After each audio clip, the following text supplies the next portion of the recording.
Very good morning, most welcome my friends in my channel. Again we are going to start new science update. Yes, as compare जैसे हम लोग कल करते थे, daily करते हैं, वैसे इस टाइप में आज फिर एक नई अपडेट्स के साथ आ रहे हैं।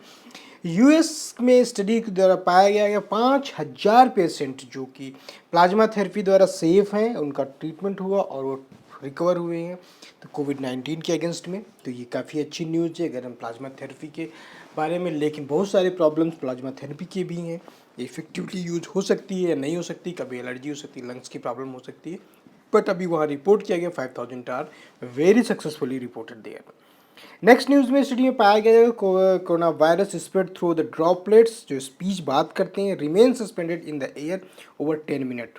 यानी कि जो अगर हम बातचीत कर रहे हैं, जैसे हम आपसे बात बोल रहे हैं और वो जो ड्रॉपलेट वातावरण में जा रही हैं, इन्वायरमेंट में जा रही हैं, वो 10 मिनट तक उसके अंदर वायरस जिंदा रहता है। तो ये एक अलग स्टडी, जितना डाटा आएगा उतना ही हमें इंफॉर्मेशन मिलेगी कोरोना वायरस के बारे में। जितना भी कम डाटा है उतने भी कम इंफॉर्मेशन से तो आने वाले टाइम में पता लगेगा। नेक्स्ट न्यूज़ ये है, scientist from the Harvard university MIT working together face the mask and light up with the detector the corona virus.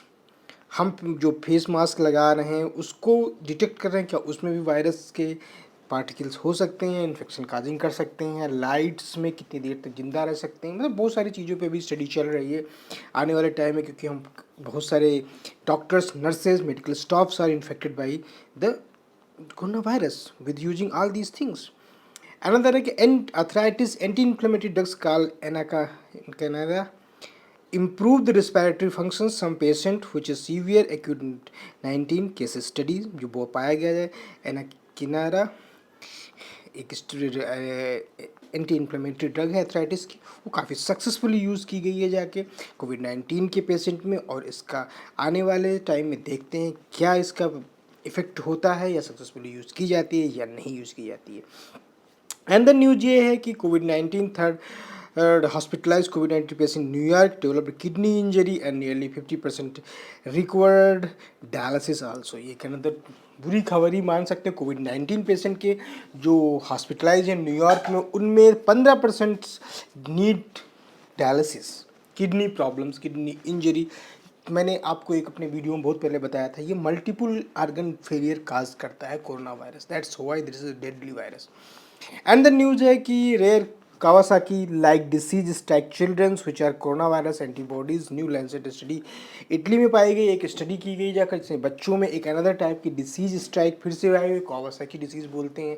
वो फेस में होती है और फीवर टाइप की डिसीज़ होती है, चिकित्ते निकलते रहते हैं, जैसे कि हम चिकन पॉक्स टाइप की, उस टाइप की एक अनदर डिसीज़ स्टार्ट हो गई है जाकर, जो एक न्यू लैंसेट स्टडी आर्टिकल्स है उसमें पाया गया जाकर, इटली द्वारा रिसर्च किया गया जाकर, जो कोरोना वायरस में एक इन्फेक्शन से है। एंड देन इन्फेक्शंस है ये कि जो डॉग्स, 2 डॉग्स में इन्फेक्शंस हुआ, उनके जो ओनर्स थे उनके द्वारा। लेकिन अभी तक कोई ऐसी स्टडी नहीं पाई गई कि ये वायरस डॉग से क्या ह्यूमन में फिर ट्रांसफ़र हो रहा है या नहीं हो रहा है। Genetic analysis suggested still there is no any data is available right now, so there is a lot of information it will come in the futures कि डॉग्स हैं कि नहीं। जैसे कि कैट कैरियर हो रहे हैं, लेकिन डॉग के बारे में अभी कोई ऐसा डाटा नहीं है, जबकि बिल्लियों के बारे में ऐसी चीज़ें इन्फॉर्मेशन मिल चुकी हैं। तो ओवरऑल वर्ल्ड में अभी तक कल की जो रिपोर्टेड है 4556 की डेथ हो गई, टोटल डेथ 3 लाख के ऊपर निकल चुके हैं, और new cases 83,000, total cases 45 lakh, और एक्टिव केसेस 25 लाख हो चुके हैं। तो आप अपने आप को सिक्योर रखें जहाँ पर भी हैं, क्योंकि अब आते हैं हम न्यू स्टडी इंडिया के बारे में देख। अब आते हैं अपने वर्ल्ड रिकॉर्ड पे, कोरोना वायरस का जो तेज़ी से ग्राफ बढ़ रहा है उस पर देखते हैं। अगर हम यूएस में जाते हैं और यूएस का रेस आप 14 लाख के ऊपर पेशेंट केसेस हो चुके हैं, जिसमें death 86,000 near about the 1 lakh होती चली जा रही है। अगर हम अपने आप इंडिया को पाते हैं 12 रैंक्स में, नियर अबाउट चाइना के पहुंच चुका है। चाइना शुरू से ही इतने पर अपने आप को स्टॉप कर चुका है और रोक चुका है। इसने टोटली अपने यहाँ पे केसेस को कंट्रोल कर चुका है as compare to this. India और पेरू काफ़ी तेज़ी की रफ्तार के साथ आगे बढ़ रहे हैं, और इनमें केसेस का हैंडल हो रहे हैं या नहीं हो रहे हैं। अभी एक और न्यू रिपोर्ट आई थी कि ब्राज़ील एक न्यू हॉटस्पॉट के रूप में सामने आया है जाकर। काफ़ी तेज़ी से यहाँ पर अनकंट्रोल था, शुरू में लॉकडाउन्स नहीं थे, आज वहाँ की कंडीशन सबसे बुरी हो चुकी है। अगर आप इस केसेस में इस चीज़ को लाइटली अगर लेंगे तो definitely you will face the problems in the futures, because most of cases में यहाँ पे ये रिपोर्ट किया गया जाकर जिन कंट्रीज़ ने, जिन लोगों ने अभी भी लाइफ में अगर कोरोना वायरस की वैक्सीन से कुछ नहीं आती है, तो इंसान को अपनी लाइफ स्टाइल में बदलना पड़ेगा और उसके साथ चलना पड़ेगा। जिस तरह अगर इंडिया में आप देख रहे हैं पिछले 10 दिन के रिकॉर्ड अगर आप उठा के देखें तो आप सीधा 50,000 से सीधा आप 81,000 यानी टोटली ये 82,000 के आसपास का रेशियो है। डेथ 2600 प्लस इतना हो चुका है, रिकॉर्ड इतने, ये क्लोज केसेस के केसेस में बता रहा है इतने 2600। लेकिन अगर आप ये 9% भी देखते हैं और इन 82% का 9% आप लगा के देख लो कितनी डेथ हो सकती है जाकर। तो इस ओवरऑल बीमारी से सबसे बड़ी चीज़ है जो भी सोशल डिस्टेंसिंग के साथ लाइफ स्टाइल को पूरा आइसोलेट करके रखना है, तभी आप इस चीज़ को बच सकते, क्योंकि बहुत सी प्रॉब्लम्स होती हैं। अगर आप ठीक भी हो गए तो आपका लंग्स के डैमेज होने के चांसेस 80% होते हैं। आप फ्यूचर में भी किसी प्रकार की बीमारियों से प्रॉब्लम क्रिएट कर सकते हैं जाकर। अब आते हैं हम दूसरी न्यूज़ पर इस चीज़ के बाद। Now we are coming to research sections where we can go for a research paper published by the University of the South California। इसमें उन्होंने एक पेपर पब्लिश किया, इसमें combo fasting plus vitamin C can effectively treat जो cancer cells होती हैं उनके बारे में इन्होंने एक माइस पे एक्सपेरिमेंटल किया, और ये पाया जाकर जो कोलेट्रल्स कैंसर्स होते हैं उनमें विटामिन सी का सप्लाई करना और फास्टिंग करना, मतलब जो भी माइस है उनमें अगर रेगुलर इंटरवल पे डाइट दी जाए और उसके साथ सप्लाई किया जाए विटामिन सी को, तो वो जो सेल्स होती हैं कैंसर काजिंग सेल्स या कैंसर इफेक्टेड सेल्स, उनमें फाइटिंग करने की क्षमता सेल्स की ज़्यादा होती है, रिकवर करने की क्षमता ज़्यादा हो जाती है। ये वर्क साइंटिस्टों ने USC and IFOM cancer institute in Milan का जॉइंट वर्क है। इसमें इन्होंने यही पाया जाकर कि जो वर्किंग है fasting cells plus supply of vitamin C more effectively है एज कम्पेयर टू जो हम नॉर्मल थेरेपी उससे करते हैं उस चीज़ों से लेके। आने वाले टाइम में ये पता लगेगा इसका कितना इफेक्टिवली वर्क करती हैं या नहीं, जब इस एक्सपेरिमेंट को अगर एक्सपेरिमेंट को जब किया जाएगा ह्यूमन ट्रायल्स पे, या फिर मान के चलो उसको करते हैं जाके सेकेंड ट्रायल्स बड़े लेवल पर किएंगे तो उस पर क्या इफेक्टिवली पड़ेगा जाकर। इस चीज़ को ब्रीफली जो उन्होंने पेपर में एक्सप्लेन किया जाकर वहाँ पर हम ये पा सकते हैं जाकर जो एग्रेसिवली जो कैंसर सेल्स ग्रोथ कर रही हैं, अगर उनमें अचानक से ये चीज़ें की जाए कि फास्टिंग डेवलपमेंट किया जाए, सेल्स को जो न्यूट्रिएंट्स दिया जा रहा है रेगुलर इंटरवल के बाद दिया जाए और सप्लाई विटामिन सी की इंक्रीज कर दी जाए उसमें, तो ये जो सेल्स हैं उनकी कैंसर फाइटिंग जो अनरेगुलेट हो गई हैं उनमें क्षमता आ जाएगी और ये रिग्रेसिव डेवलपमेंट ऑफ कैंसर का करेंगे, अगर फास्ट उनके साथ इम्यूनोलॉजिकली फाइटिंग कैपेबिलिटी बढ़ जाएगी।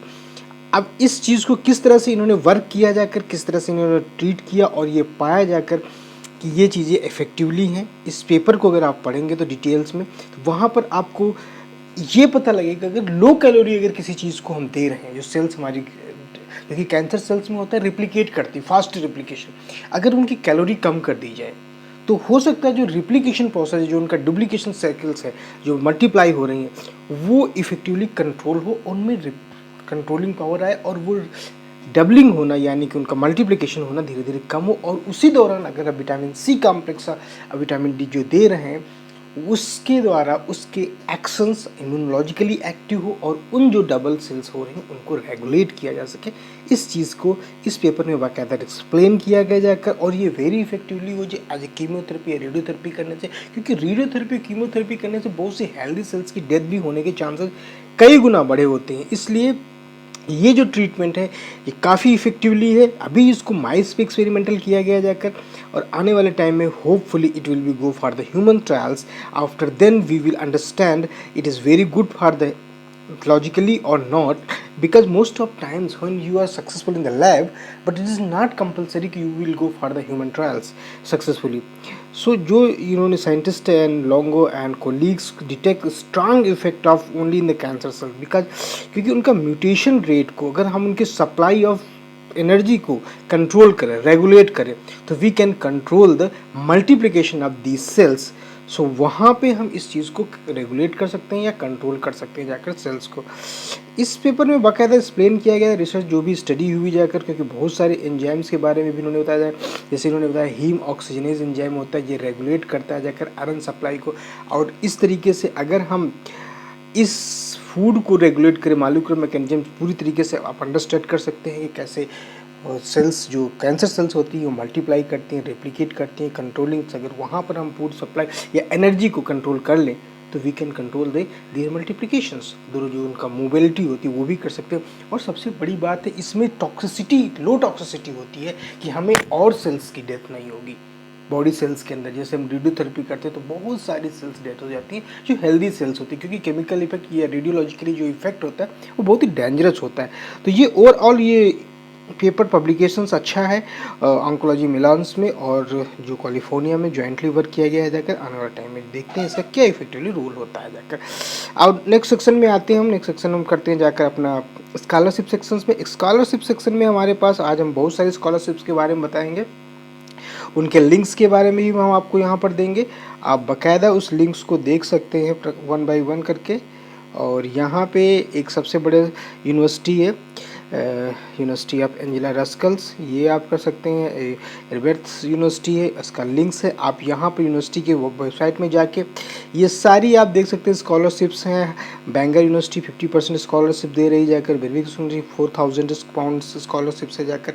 तो इस तरीके से आप यहाँ पर कंट्रोल कर सकते हैं कौन कौन सी स्कॉलरशिप्स यहाँ पर दी जा रही हैं। बर्मिंघम सिटी यूनिवर्सिटी है, बॉर्नेल यूनिवर्सिटी, इनके सारे लिंक्स यहाँ पर। अगर आपको लिंक्स नहीं मिलते हैं आप इनकी वेबसाइट में डायरेक्टली जाके वहाँ से आप प्रॉपरली रीड कर सकते हैं कौन सी स्कॉलरशिप आप अप्लाई कर सकते हैं।